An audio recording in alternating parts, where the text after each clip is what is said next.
আসসালামু আলাইকুম ওয়া রাহমাতুল্লাহ। হ্যালো ভিউয়ার্স, আপনারা সবাই কেমন আছেন? তো আশা করি আল্লাহর রহমতে সবাই ভালো আছেন। তো আজ আমি আপনাদের পুঁইশাক দিয়ে একটি রেসিপি করে দেখাবো। সেটি হলো পুঁইশাক দিয়ে চিংড়ি মাছের তরকারি। তো এটার জন্য আমি যা যা নিচ্ছি আপনাদেরকে একবার দেখিয়ে নিই। তার জন্য নিচ্ছি আমি পুঁইশাক, এভাবে কেটে নিয়েছি। আর লাগছে চিংড়ি মাছ।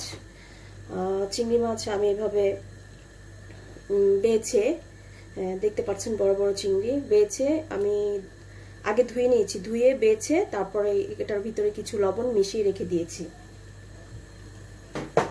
আর নিচ্ছি অনিয়ন আর আদা রসুন বাটা। তো যাই হোক, আমি রান্না শুরু করে দেই। তো আমি চুলায় একটি ফ্রাই প্যান বসিয়ে দিয়েছি, প্যানটি গরম হয়ে গেছে। এখন এর ভিতরে আমি দিয়ে দিব অয়েল।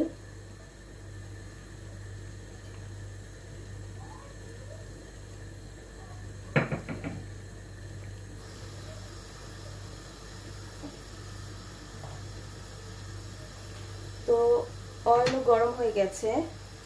তো এর ভিতরে আমি দিয়ে দিচ্ছি অনিয়ন আর কাঁচামরিচ। তো কাঁচামরিচটা একটু কিউব করে ছোট ছোট করে আমি কেটেছি। সেটা কারণ হলো আমি ডিমের জন্য নিয়েছিলাম, তাই এভাবে কাটা। তো আপনারা নর্মাল মাঝখানে ফেলে দিতে পারেন কাঁচামরিচটা। তো আমার যেহেতু কাঁচামরিচটা কাটা হচ্ছিল, এই জন্য আমি আর এক্সট্রা কাঁচামরিচ নিচ্ছি না, ওইটাই এখানে ব্যবহার করছি। তো আপনারা আপনাদের পছন্দ অনুযায়ী কাঁচামরিচটা দিবেন বা কেটে দিবেন।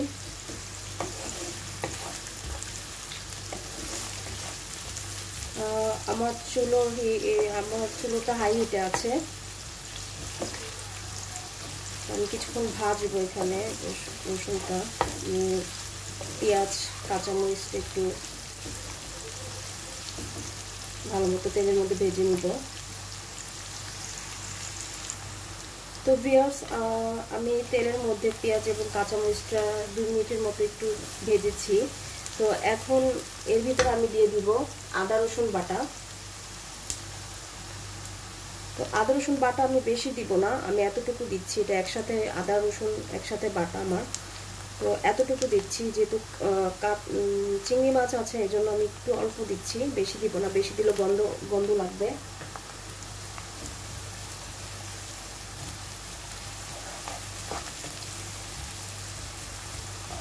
আমি অল্প একটু আদা রসুন দিয়ে এটা একটু ভেজে নিব, আদা রসুন বাটাটা।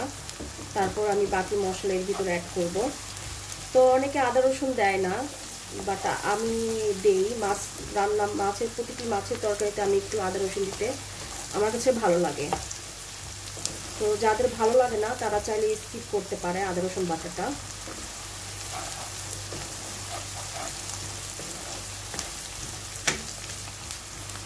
তো আমি একটু ভেজে নিচ্ছি, এই কারণে একটু ভেজে নিলে আদা রসুনের যে একটা স্মেল, ওটা দূর হয়ে যাবে, ওটার গন্ধটা তরকারি থেকে আসবে না এবং খেতেও ভালো লাগবে।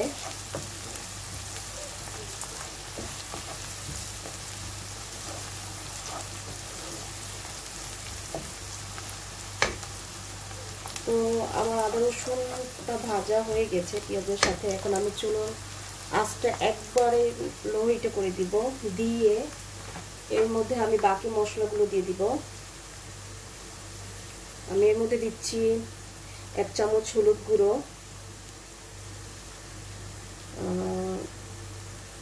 2 চামচ দিব আমি মরিচের গুঁড়ো। ঝালটা আপনাদের পছন্দ মতো, কে কেমন খেতে পছন্দ করেন সেই অনুযায়ী দিবেন। আর যেটা দিব ধনিয়া, হ্যাঁ এটা ধনিয়া গুঁড়ো, 2 চামচ ধনিয়া গুঁড়ো।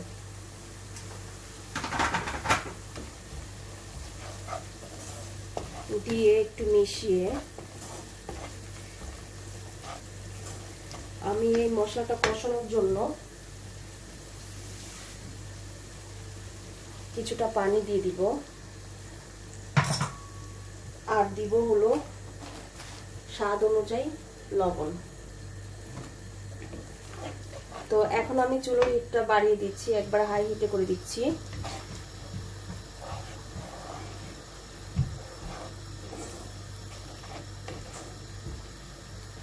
তো এখন আমি এটাকে ঢেকে দিব মশলাটা কষানোর জন্য।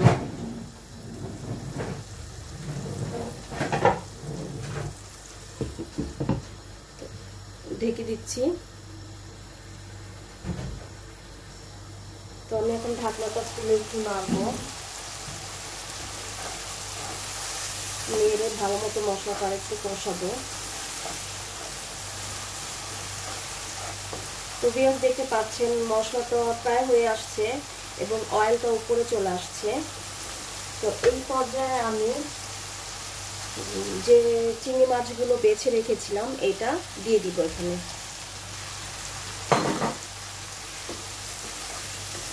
দিয়ে একটু নাড়বো। তো আমি এখন এই মাছটা কষানোর জন্য এক্সট্রা কোনো পানি দিব না। তো এটার মধ্যে আমি যেটা করব সেটা হলো আমি চুলোর আঁচটা একটু কমিয়ে দিব, মিডিয়াম হিটে দিয়ে দিব, দিয়ে ঢাকনা দিয়ে 2-3 মিনিটের মতো আমি মাছটাকে কষাবো। এর ভিতরে আমি 1-2 বার ঢাকনা খুলে নেড়ে দিব, না হলে নিচে লেগে যেতে পারে। তো ভিউয়ার্স আমি এখন ঢাকনা খুলে মাছটি নেড়ে দিব। তো ভিউয়ার্স এর ভিতরে আমি 2-3 বার মাছটি ঢাকনা খুলে খুলে নেড়ে দিয়েছি। তো সেটা আপনাদের সাথে শেয়ার করিনি, তাই বলে দিচ্ছি। তো আমার চিংড়ি মাছটি কষানো হয়ে গেছে, আপনারা দেখতে পাচ্ছেন তেল একদম উপরে চলে আসছে। তো এই পর্যায়ে আমি এখন পুঁই শাক দিয়ে দিব। 1 মুঠো দিলাম, দিয়ে একটু নেড়ে দিব মাছের সাথে। আমি মাছটি উঠিয়ে রাখছি না, কেননা চিংড়ি মাছ আর ভেঙে যাওয়ারও কোনো ভয় নেই, এই জন্য আমি এখানে রাখছি। বা আপনারা যদি অন্য কোনো মাছ দিয়ে রান্না করেন তাহলে মাছটা এভাবে কষিয়ে অন্য একটা প্লেটে নিয়ে নেবেন। তো আমি আর এটা করছি না চিংড়ি মাছের ক্ষেত্রে, কেননা চিংড়ি মাছ ভাঙবে না। তো একটু নেড়ে আমি এর ভিতরে বাকি শাকগুলো দিয়ে দিব।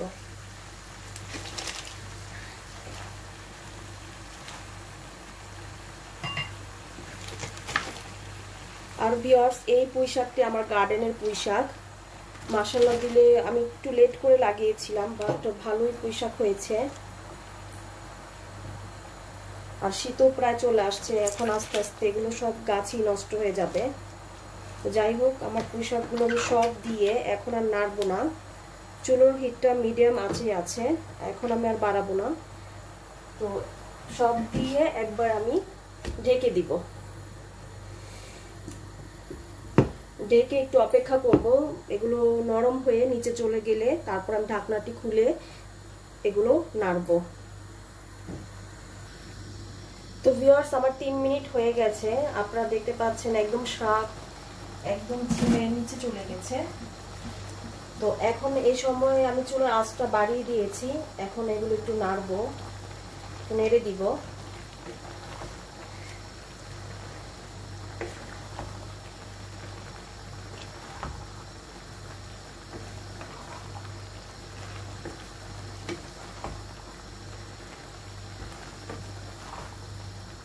তো ভিউয়ার্স দেখতে পাচ্ছেন চিংড়ি মাছের কিছুই হয়নি, বাট অন্য কোনো মাছ দিয়ে রান্না করলে অবশ্যই কষানোর পরে মাছটা আলাদা একটা বাটিতে উঠিয়ে নেবেন, না হলে কিন্তু মাছ ভেঙে যাবে।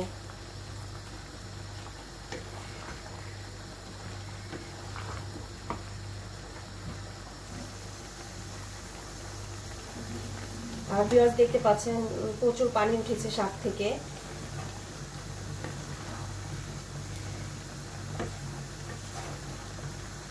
তো এখন আমি একটু লবণটা চেক করে দেখবো লবণটা ঠিক আছে কিনা।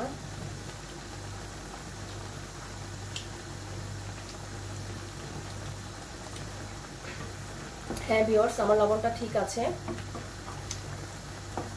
তো এর মধ্যে এখন আমি পানিটা অ্যাড করে নিব।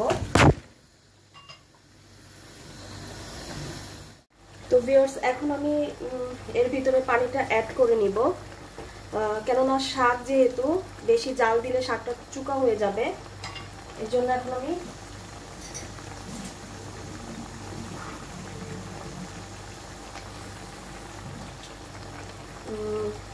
এখানে 1 গ্লাস পানি নিয়েছি, জানি না পুরোটা লাগবে কিনা, আমি দেখতেছি। তো এই সময় ভিউয়ার্স চুলোর আঁচটা একদম হাই হিটে থাকবে। তো আমি এরকম যেহেতু একটু ঝোল রাখবো, তো আরো 10 মিনিট এটা জাল হবে। তো আমি 1 গ্লাস পানি পুরোটাই এটার মধ্যে দিয়ে দিলাম, দিয়ে একটু নাড়বো। আর আমার কাছে মনে হচ্ছে হালকা আরেকটু লবণ লাগবে, তাই আমি আরেকটু লবণ অ্যাড করে দিচ্ছি এটার সাথে। আপনারা এই পর্যায়ে অবশ্যই লবণটা চেক করে দেখবেন আপনাদের লবণটা স্বাদ অনুযায়ী ঠিক আছে কিনা। তো লবণটা আমি একটু মিশিয়ে দিচ্ছি।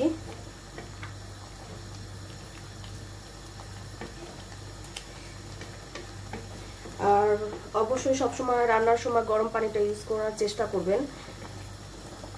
আমিও সবসময় রান্নার মধ্যে গরম পানিটা ইউজ করি। তো এখন আমি আমার লবণ সবকিছু ঠিক আছে। এখন আমি যেটা দিব সেটা হলো ভাজা জিরের গুঁড়ো। আমি 2 চামচ পরিমাণ ভাজা জিরের গুঁড়ো, 2 চামচ না, ঠিক 1.5 চামচের একটু বেশি, 2 চামচের একটু কম জিরে গুঁড়ো দিয়ে দিলাম। দিয়ে আমি তরকারিটা ঢেকে দিব 10 মিনিটের জন্য। তো ভিউয়ার্স 10 মিনিট পরে আমি ফিরে আসছি। তো ভিউয়ার্স 10 মিনিট হয়ে গেছে, আমি দেখি আমার তরকারির কি অবস্থা।